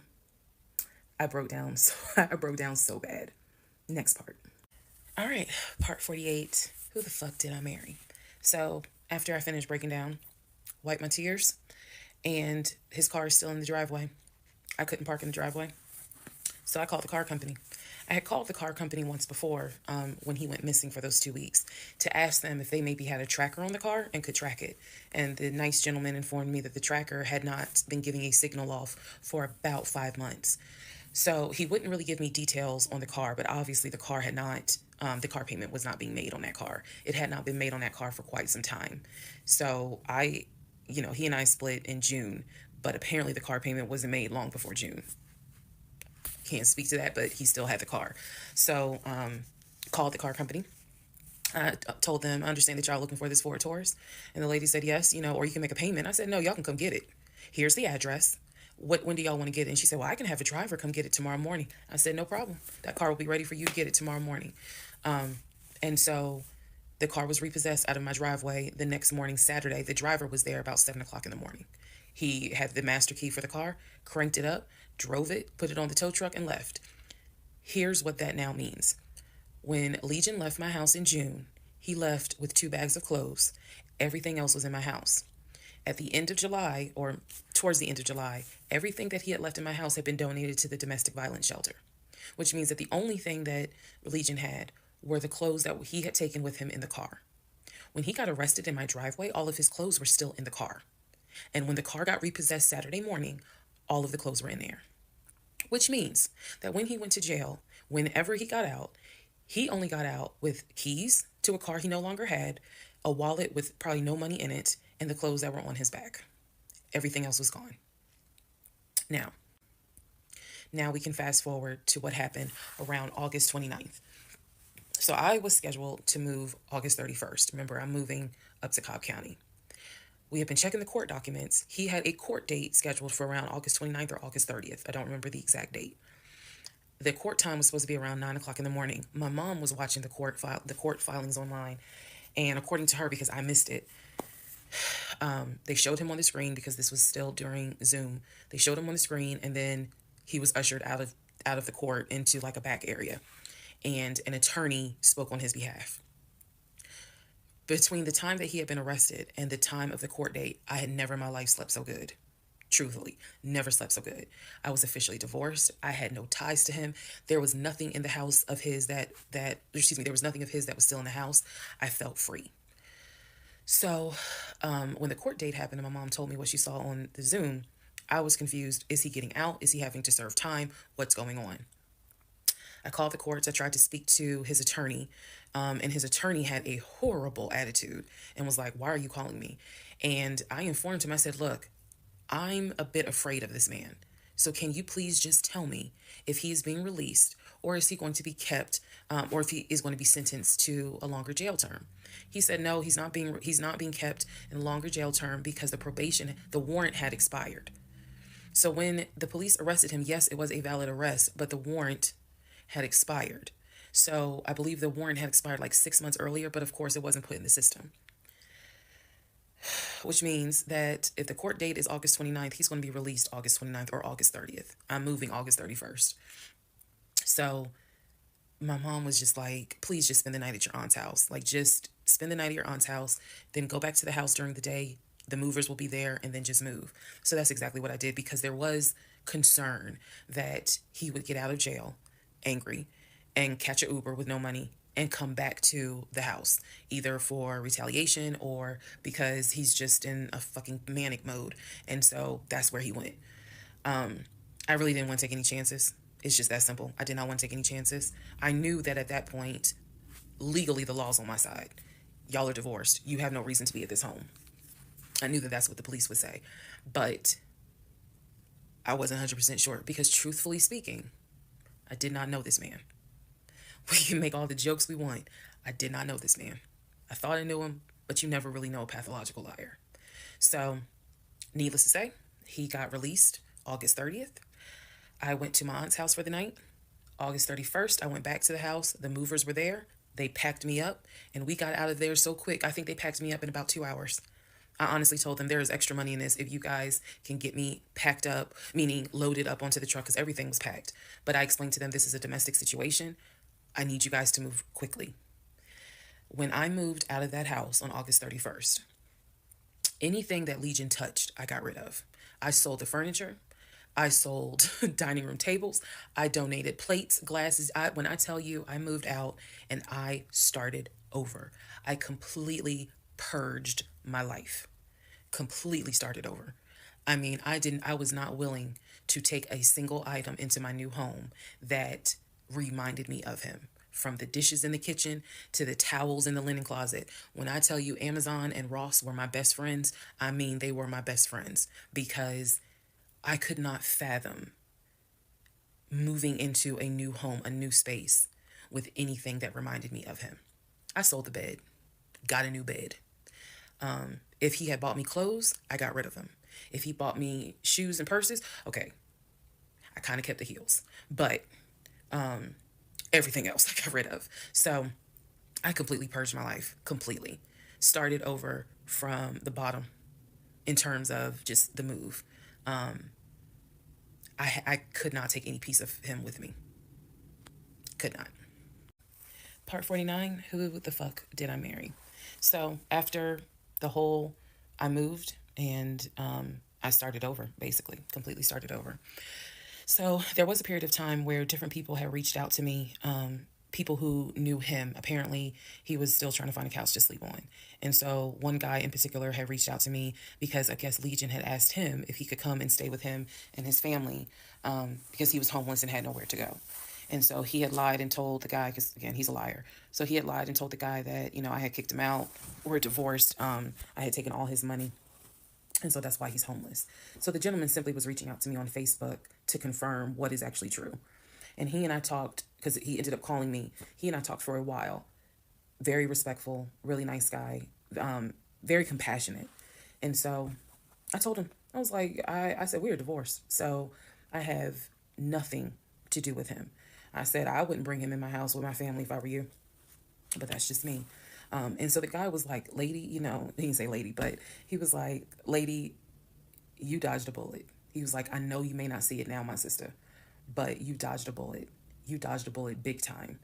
And so, just in talking to him, he was very encouraging. Like, it sounds like you got a good head on your shoulders. It sounds like you're a good woman. And no, he was not flirting at all. He was like, it sounds like you're a good woman. And I really hope this does not mess you up. Like, don't let him mess you up. Don't let him diminish your shine kind of thing. And I appreciate that. I did. Because at that time, again, had moved into my new place. 2021 was the worst year I ever had. I'm not saying that so that 2024 can be like, hold my beer.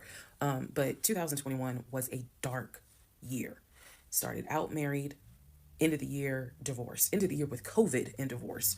And that period of time, that August, September time, I felt like I was just walking around like a numb woman. I didn't know if I was coming or going. I didn't know what to do because I felt like I had just been through hell. And it was a period of time where I had to sit down and I had to really, really deal with some stuff that I just simply was not ready to deal with. Things that I had to come to grips with that I really wasn't ready to come to grips with. So fast forward all this time, get to December of 2021. Yes, this is where the story does end. Get to December of 2021. I am out sick with COVID. I'm not at work. I get a phone call from my coworker telling me that Legion has called our job looking for me and was trying to get information on how to reach me. Yes, I had already changed my number. Again, I had already moved, but he knew where I worked. So apparently he had called trying to find me. And the person that answered the phone was like, we're not going to give you that information. So he said, well, can you ask her to give me a call? I'm just trying to get a hold of her so I can get my stuff. The stuff he's talking about are those tote bags from July. So he was calling. And it was a problem. He was trying to reach out to me on Facebook. He was trying to reach out to family members on Facebook, trying to get me to call him so that he could make arrangements to come get his stuff. The devil is a lie. So my friend Tracy, who came to my rescue again, my friend Tracy was like, okay, here's what you're going to do. She said, you're going to send him a message and you are going to say these exact words. I sent him a text message. She said, and she told me, you're going to send a text message because it's going to be time stamped. And basically, the text message says, I do not have your stuff. I did not have your stuff. I have nothing that belongs to you. If you continue to, you were disrupting the work of my job by calling and asking for me. We have no contact with each other. I will send you a copy of the divorce decree that shows whatever is in your possession you own and whatever is in my possession I own. If you contact me directly or indirectly ever again, I will get a restraining order on you. Now, for those of you who are watching this in 2024, and you're probably like, wow, she's dramatic. Please understand that what I just said, I meant. I mean that. If you ever try to contact me directly or indirectly, I will get a restraining order. I have it in writing. I've always had it in writing. And if I need to rewrite it again in 2024, I will, because the boundaries still stand. And that, ladies and gentlemen, is the last time I had any contact whatsoever with my pathologically lying ex-husband. Part 50. Who the fuck did I marry? So, the aftermath. There are some realizations I had to come to after the divorce and everything had passed. One, Legion never loved me. He never loved me. He doesn't love himself, so I know he didn't love me. Number two, he didn't even like me. He watched me get excited about things that he knew I was not going to get. And not even just the possession stuff. Like, of course, we know I was excited to be the woman whose husband is like, I'm taking my wife to London. I was excited to be the woman whose husband was like, yeah, I bought my wife a brand new BMW X5. You have to understand is all the jokes that we make about the BMW. It was the time and effort that he spent in taking me to dealerships and being sure to put me in the car and test drive the car and, oh, I can see you in this. I like this for you. It seems safe. It was the effort to really make me believe that he was going to get this just for him to fuck with me. The effort in taking me to all these homes, to see my face light up as a woman who grew up on welfare, to be able to walk into these 4 and 5 bedroom homes knowing that he didn't have any money to buy it. Imagine if he had just been honest and said, hey, I like in my free time to go to open houses and just see how the other people live. Imagine if he had just said that versus wasting not only my time, but the wasting the time of the realtors who did nothing wrong. There's a level of cruelty to my ex-husband that I had never experienced before. And God knows I pray I never experience it again. That's the word that comes to mind when I think of him. He is cruel to, and it wasn't just me, he did it to the ex-wife. So do I trust? No. No. I trust the people who were in my life before him. If we were friends or if we were in a relationship or whatever and I knew you before him, I trust you explicitly. But if you're somebody I just met, I don't trust you. I don't. There's no point in me getting on here and saying and making it seem like, oh, I'm so strong, I'm so brave. I struggle big time. Because on one hand, I want to like someone. On the other hand, I'm immediately thinking, what if it's a repeat? And I'm gonna be honest with y'all, I can't go through that again. I can't. Um, every single thing in our relationship was a lie. It took me a while to realize every single day this man lied to me. Every single day he lied to me. Every conversation he had was a lie. I will never know how much he lied to me. I'll never know. I've made my peace with it. I will never know how deep it really truly goes. I only know what I experienced and I only know what God allowed me to see. But I'm willing to bet that there's a lot I still don't know. When people say, oh, you dodged a bullet, like you just, and I've read a lot of the comments on this, and people have sent me a lot of the comments. And so I need to make one thing very clear. I am fully aware I dodged a bullet. I am so grateful to my God that I did not have that man's child. I'm sorry if that offends some of you, but it's the truth. I'm grateful that we didn't buy a house and that I'm not financially tied to him in any way, shape, or form. But I am also grateful for the fact that there are things about my ex husband that I discovered in terms of how he is when it comes to other women. And I'm grateful that God has kept me and protected me. That's all I'm going to say. So when I started out making this series and I made the decision to tell my story, my motive was I just want to help one person. If there is a woman out there who's like, God, I want to be married and I met this guy and something don't seem right, but maybe it's not that bad. My advice is, honey, just go ahead and do your research because I can honestly tell you being single sucks. Okay. In my opinion, sometimes it sucks, but being married to the wrong person is a type of hell no one should have to go through. You should not have to be married to someone that does not like you. You should not have to be married to someone that doesn't even love you.